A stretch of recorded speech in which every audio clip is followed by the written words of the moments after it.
अपने अनुज का तो घर बस गया, अब सतीश का क्या करना है? क्या ही करेंगे, सौतेला है तो क्या हुआ, लेकिन है तो इसी घर का सदस्य। भैया भाभी के जाने के बाद हमने ही तो उसे पढ़ा लिखा कर बड़ा किया है। उसकी शादी भी हम अनुज की तरह ही किसी अमीर परिवार में करेंगे, ताकि छोटी बहू भी आते हुए ढेर सारा दहेज ला सके। जितना उस पर खर्च किया है उतना वसूलना भी तो है। सही कह रहे हो जी आप। सभी हॉल में बैठे सतीश की शादी की बात कर रहे होते हैं कि तभी सतीश गले में जयमाला पहने अनुज एक गरीब सी लड़की का हाथ पकड़कर घर में आता है। बाबा, भैया भाभी, इसका नाम किंजल है। आज मैंने किंजल ने मंदिर में फेरे लेकर शादी कर ली। क्या कहा? क्या कहा तूने? तूने इस लड़की से शादी कर ली? अरे कौन है ये लड़की? किंजल काफी अच्छी लड़की है। अपने छोटे भाई और माँ का ख्याल रखने के लिए किंजल सड़कों पर छोले चावल बेचने का काम करती है। किंजल की ऐसी सादगी और अच्छाई से मुझे प्यार हो गया और हमने शादी कर ली।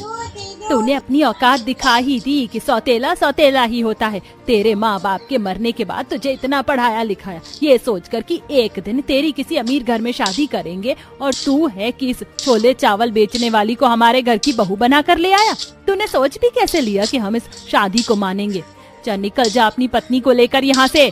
माधवी, हमें होश से काम लेना होगा। हमारे परिवार का आसपास काफी ज्यादा नाम है।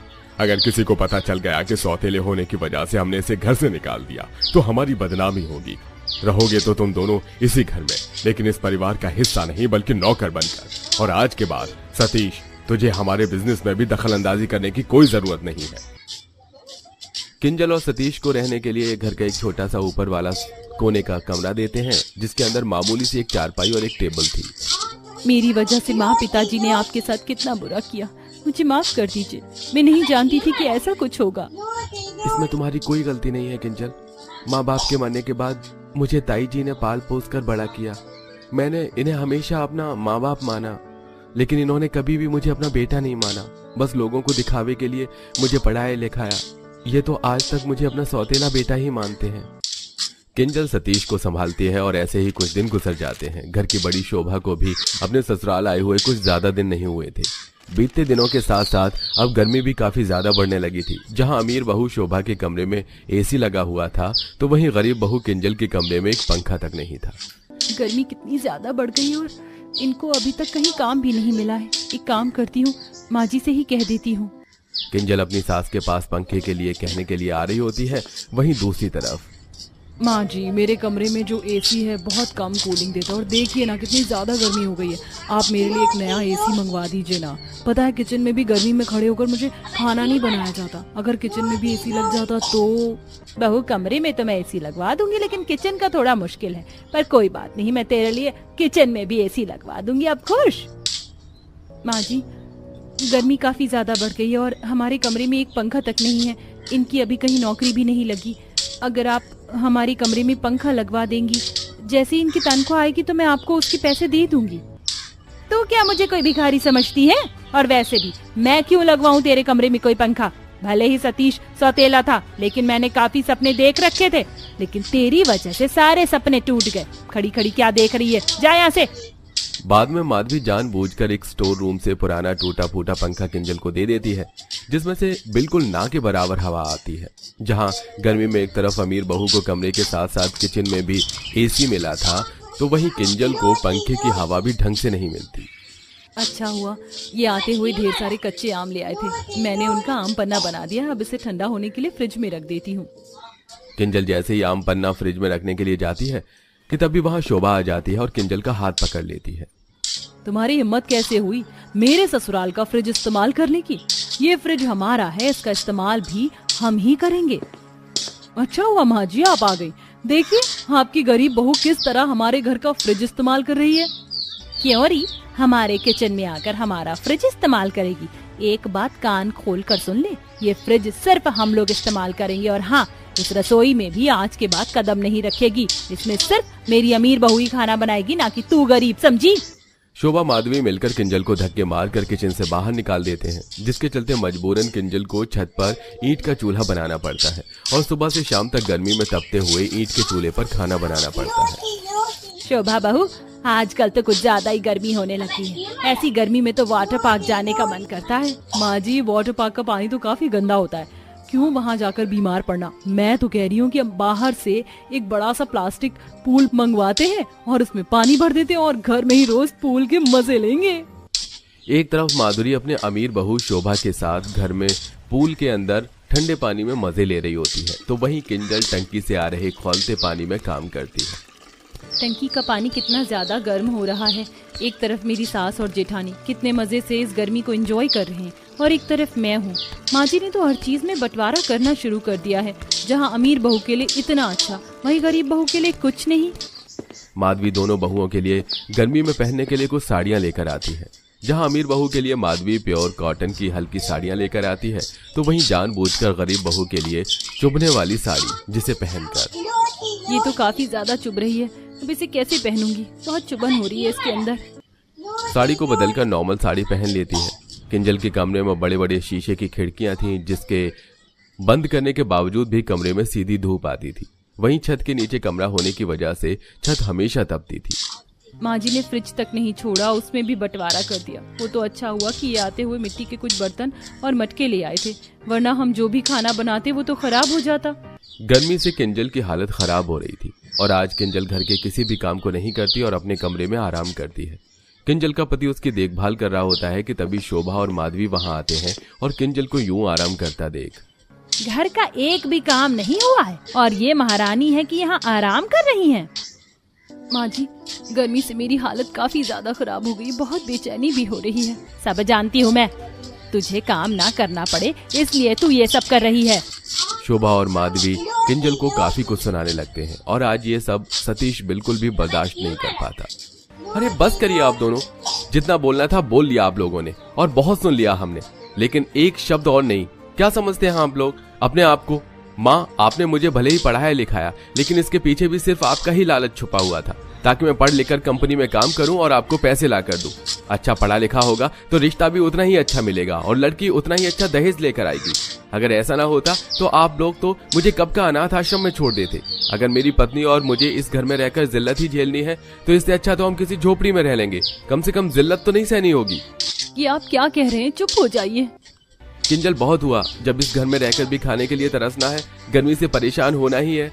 माँ ने तुम में और भाभी में इतना बंटवारा कर दिया है हर छोटी बड़ी चीज का। अगर भाभी को वो एक महंगी आइसक्रीम देती हैं तो तुम्हें 5 रुपए की कुल्फी, क्योंकि भाभी अमीर है और तुम गरीब हो। लेकिन अब मैं ये सब और बर्दाश्त नहीं करूंगा। सतीश किंजल का हाथ पकड़ता है और अपना सामान लेकर हमेशा हमेशा के लिए घर छोड़ देता है। वहीं माधवी को इस बात से जरा भी फर्क नहीं पड़ता। किंजल जब से घर से गई थी, घर के सारे काम माधवी को ही करने पड़ रहे थे और शोभा घर के किसी भी काम को हाथ नहीं लगाती थी। शोभा बहू, मैं तेरी सास हूँ, लेकिन फिर भी घर के सारे काम करती हूँ और एक तू है कि 24 घंटे बिस्तर पर पड़ी रहती है। जरा अपने हाथ चला लिया कर। माँ जी, मैं आपकी वो गरीब बेचारी बहू नहीं हूँ जो आपके इशारों पर सारे काम करूंगी। इतना ही घर के काम का शौक है तो नौकरानी को रख लीजिए, लेकिन मुझसे उम्मीद मत रखिए। शोभा माधवी को समय से उसकी दवाइयां तक नहीं देती है। वहीं जब किंजल घर में थी तो शोभा का काफी अच्छे से ध्यान रखती थी। उन सभी चीजों को याद करते हुए माधवी को आज अपनी गरीब बहू की काफी ज्यादा याद आती है। शोभा अपने गरीब बहू बेटे को ढूंढने की काफी कोशिश करती है, लेकिन वो उसे कहीं पर भी नहीं मिलते। और अब माधवी जिंदगी भर इसी पछतावे में रहती है कि क्यों उसने अपनी अमीर गरीब बहू में बंटवारा किया और अपनी गलती के कारण उसने अपनी हीरे जैसी बहू को खो दिया। माँ, मुझे जल्दी से पानी, तो बहुत प्यास लगी है। माँ जल्दी करो, हम लोग खेल रहे हैं। अरे हाँ बाबा, दे रही हूँ, इतनी जल्दी कौन मचाता है। लो पियो। दिव्या ने मटके से पानी निकाला और सोहन को दे दिया। पानी कितना ज्यादा गर्म हो रखा है इस मटके में भी। मेरे बेटे को इस गर्मी में भी यही तपता हुआ पानी नसीब हुआ। लो माँ, और मैं दोबारा खेलने जा रहा हूँ। सोहन बेटा, ज्यादा भाग भाग कर मत खेल। मेरे बच्चे, तुझे गर्मी लगने लगेगी। तेरे दोस्तों के घरों में तो कूलर एसी है, लेकिन मैं तेरी गर्मी को कैसे कम करूंगी। कुछ नहीं होगा माँ, आप चिंता मत करो। सोहन ऐसे बोलकर अपने घर से निकलने लगा कि तभी उसे अपना पड़ोसी रोहन अपने दरवाजे पर खड़ा हुआ दिखाई दिया। रोहन, ये तेरे हाथ में क्या है? ये आइस क्यूब वाला पानी है, ठंडा पानी। ठंडा पानी? कितना ठंडा? बहुत ठंडा, लेकिन ये मैं तुझे नहीं दूंगा। तुम गरीब तो ऐसे ही होते हो, हर किसी की अच्छी चीज तुम्हें चाहिए होती है, और ये बात मुझे मेरी मम्मा ने सिखाई है। बिल्कुल गलत सिखाया है तुम्हारी मम्मा ने तुम्हें। क्या दिव्या बहन, तुम मेरे 5 साल के बच्चे से बहस कर रही हो? खैर तुम लोग तो गरीब और मोटे दिमाग के लोग हो, तुमसे और उम्मीद भी क्या लगाई जा सकती है। रोहन बेटा, मैंने मना किया था ना, इस गरीब की औलाद के साथ मत खेलना। चलो अब अंदर चलो। सोनाली ऐसे ही दिव्या को ताना मारते हुए अपने बेटे को घर के अंदर ले गई। सोनाली और दिव्या दोनों पड़ोसी थी, लेकिन दोनों के ही हालातों में बहुत ज्यादा अंतर था। जहां सोनाली का परिवार बेहद अमीर और सुख सुविधाओं से भरपूर था, वहीं दिव्या का परिवार बस गरीब सा था और उसके घर में कोई सुख सुविधाएं भी नहीं थी, जिसकी वजह से सोनाली दिव्या से नफरत करती थी और उसे अपनी अमीरी का घमंड भी दिखाती थी। ऐसे ही सिलसिला जारी था और एक दिन, माँ जी, वैसे ये ड्रैगन फ्रूट और कीवी दोनों ही इस गर्मी में बड़े अच्छे आ रहे हैं ना।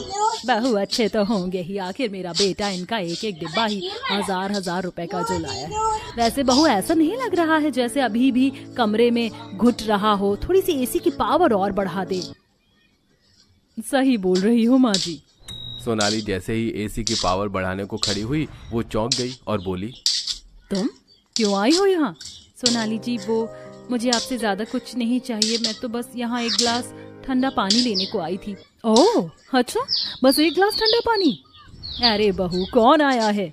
माँ जी, ये पड़ोस वाली भिखारन है, बोल रही है कि बस एक गिलास ठंडा पानी लेने आई है।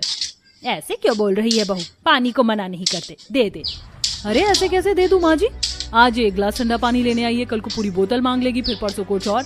अरे माँ जी, आप नहीं जानती हो, इन गरीबों की आदत होती है, ये उंगली पकड़कर सीधा पोंचा पकड़ते हैं।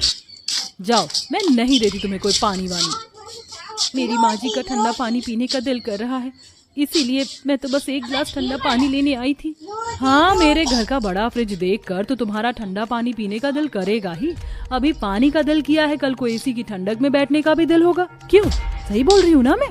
क्योंकि तुम्हारे घर में तो ना एसी है, ना अच्छा वाला फैन है, ना कूलर है, ना फ्रिज है, तो तुम मेरे सामान पर ही तो नजर डालोगी। अगर आपको मुझे पानी नहीं देना है तो वैसे ही मना कर दीजिए, इस तरह मेरी गरीबी का तो मजाक ना बनाइए ना। दिव्या ऐसे बोलकर आंखों में आंसू लिए सोनाली के घर से निकल आई। दिव्या को अमीर घर से निकलता देख जमुना बोली, बहू, तू यहाँ किस लिए आई थी और तेरे हाथों में ये ग्लास क्यों है? माँ जी, मैं तो बस यहाँ से एक गिलास ठंडा पानी लेने को आई थी, क्योंकि आपको प्यास लगी थी, लेकिन उसके बदले में इन्होंने मुझे बहुत बुरा भला बोला। मेरी बच्ची, मैंने तो तुझसे मटके का ठंडा पानी मांगा था, तू इन अमीरों की चौखट क्यों आ गई? ये अमीर बस हम गरीबों को जलील करने के सिवा कोई दूसरा काम नहीं करते। चल तू घर चल। एक तरफ जमुना दिव्या को समझाकर घर में ले गई, तो वहीं दूसरी तरफ ज्वाला। बहू, इस तरह के बैर अपने पड़ोसियों से नहीं रखनी चाहिए। माना कि वो लोग गरीब हैं, लेकिन जिंदगी का पता नहीं कब किस मोड़ पर हमें किसी की जरूरत पड़ जाए। तू मेरी बात को समझ तो रही है ना? हाँ माँ जी, समझ गई, लेकिन ऐसे गरीबों की हमें कहाँ ही जरूरत पड़ेगी। अच्छा, अब आप उस भिखारन के बारे में ज्यादा मत सोचिए, इसका तो काम ही है घर घर जाकर लोगों को अपनी शक्ल दिखाना। आप फ्रूट्स खाइए। सोनाली को अपनी सास की बात जरा भी समझ में नहीं आई थी। ऐसे एक दिन दिव्या अपने घर में बैठी हुई खाना बना रही थी कि उसके घर भड़कते हुए सोनाली आई। अरे ओ दिव्या, कहाँ छुपी बैठी हो? ये तमीज सिखाई तुमने अपने बच्चे को? क्या है, क्यों चिल्लाई जा रही हो? तुम्हारे बेटे ने मेरे बेटे के ऊपर कुएं का गंदा और खौलता हुआ पानी डाल दिया। अब बताओ, अगर मेरे बेटे को कुछ हो गया तो उसके इलाज के पैसे तुम दोगी? खौलता हुआ गंदा पानी? लेकिन सारा गांव कुएं का ही पानी इस्तेमाल करता है, तो उसमें गंदा क्या है? और बच्चे तो गर्मी में पानी वगैरह से खेलते ही हैं, इसमें इतना बुरा मानने की भी क्या बात है? अच्छा, तुम गरीब ही रहते हो कि कीचड़ और गंदगी में हम नहीं रहते। अपने बेटे को समझा दो, अगर फिर उसने ये हरकत की ना तो फिर मुझे अपनी ताकत दिखानी पड़ जाएगी। सोनाली ऐसे ही दिव्या को धमकाते हुए चली गई। सोनाली को अपनी अमीरी का बहुत ज्यादा घमंड था। ऐसे ही रात के वक्त, इस गर्मी में तो हम गरीबों को नींद भी लेना दूभर है। क्या हुआ गुमित जी, मच्छर ज्यादा लग रहे हैं क्या? हाँ दिव्या, गर्मी और मच्छर है कि चैन ही नहीं लगने दे रहे हैं। न जाने आज की रात कैसे कटेगी। दिव्या अपने घर वालों को आधी रात को हाथ से पंखा कर रही थी, लेकिन किसी को भी चैन नहीं था। गर्मी और मच्छरों के साथ उनकी रात गुजर रही थी। तो वहीं दूसरी तरफ रोहन तो सो गया है, अब यहाँ गुड नाइट ऑन करके चली जाती हूँ। सोनाली ने अपने बेटे को कमरे में सुलाया, जिसके बाद वो एसी ऑन करके मच्छर भगाने की मशीन ऑन करके वहां से चली गई। अब अपना स्किन केयर करके मैं भी सो जाऊंगी। सोनाली ऐसे बोलकर अपने कमरे के ड्रेसिंग टेबल पर बैठ गई, जहां आराम से ठंडक में उसने अपनी स्किन केयर की और फिर वो भी एसी चलाकर सो गई। दोनों पड़ोसियों में बेहद अंतर था। एक तरफ रात घड़ियां गिन गिन कर गुजरी, तो दूसरी तरफ रात कब गुजर गई किसी को पता ही नहीं चला। ऐसे ही सिलसिला जारी था, लेकिन अभी कुछ दिनों से एक बड़ा बदलाव आया हुआ था। सारे गांव की बिजली गुल थी। ऐसे में सोनाली के घर की भी कोई इलेक्ट्रिक चीज काम नहीं कर रही थी। हे भगवान, बत्ती आ भी जा। मेरा तो सारा पानी ही पसीने के साथ शरीर से निकल गया है। बहू, आज तो अनुज के बॉस घर आने वाले हैं। तू उनके लिए कहीं से भी ठंडे पानी का जुगाड़ कर देना, क्योंकि हम उन्हें सादा पानी नहीं पिला सकते हैं। माँ जी, मैं 3 बार ठंडे पानी की बोतल उनके लिए मंगवा चुकी हूँ। अब तो दुकानों पर भी ठंडा पानी नहीं बचा है। सोनाली अभी परेशान हो ही रही थी कि उसकी बातें पड़ोस से दिव्या ने सुन ली और वो उससे बोली, आपको ठंडा पानी चाहिए क्या? मेरे घर से ले जाना। मेरी सासू माँ ने कल ही मटके को नमक के पानी से धोया था और अब वो बहुत ही अच्छे से ठंडा पानी कर रहा है। नहीं, बिल्कुल भी नहीं। बहू, अभी तू अपनी ईगो को एक तरफ कर दे। और मैंने तुझे समझाया तो था कि पड़ोसी ही पड़ोसी के काम आता है। ठीक है, हम ले लेंगे। ज्वाला पड़ोस से मटके का ठंडा पानी लेने को राजी हो गई। बस फिर क्या था, कुछ ही देर में अनुज का बॉस उनके घर आ गया, जिसको सोनाली ने अपनी पड़ोसन का मटके का पानी पिलाया। मटके में भी पानी काफी अच्छा ठंडा हो रहा था, जिसको पीकर अनुज का बॉस बहुत ज्यादा खुश हुआ। अरे वाह, ये पीकर तो मुझे मेरे बचपन की याद आ गई। सच में मटके में रखे हुए पानी का स्वाद अलग ही होता है। ऐसे ही सोनाली के पति के बॉस ने पानी की काफी तारीफ की और वो बहुत ज्यादा खुश भी हुआ, जिससे अनुज को भी खुशी मिली। और जब वो उनके घर से चला गया तब बहू कहाँ जा रही है? अपने पड़ोसियों को शुक्रिया कहने और माफी मांगने। माँ, आप सही थी। हमें नहीं पता कि कब किस मोड़ पर कौन हमारे काम आ जाएगा। सोनाली की बात सुनकर ज्वाला बस मुस्कुरा दी। सोनाली दिव्या के घर गई और उसने उससे माफी मांग ली। इस तरह दोनों पड़ोसनों का मेल हो गया और सोनाली के मन से दिव्या के लिए बेवजह नफरत भी खत्म हो गई और फिर वो सभी मिलजुल कर खुशी खुशी रहने लगे।